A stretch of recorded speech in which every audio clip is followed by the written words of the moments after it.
Assalamualaikum warahmatullahi wabarakatuh.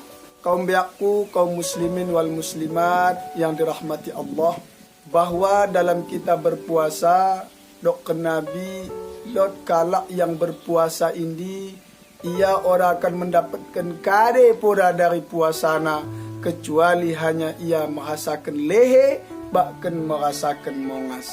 Sebagaimana dok Nabi bagas sabdana, kam min sha'imin laisa lahu min siyamihi illal ju' wal atas. Buwe kalak puasa, kade pun dapat kena dari puasana, kecuali hanya melehe dan begimang mongas. Kune asa bisa, karena ia mengkerajokan hal-hal yang ora jadi dilaksanakan.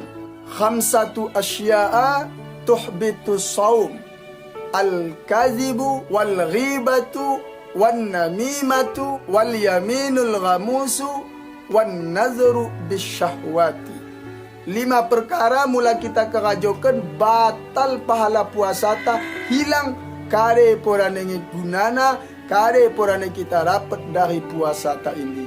Pertama, kita pebual, pejampok, pendusta, cerok ta olo-oloan, maka cerok ta ini akan menghilangkan pahala puasa ta.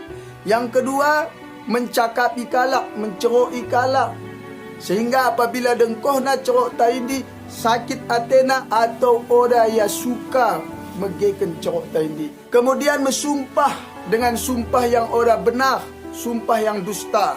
Dan begimang yang kelima, menengan lawan jenis ta dengan pandangan syahwat.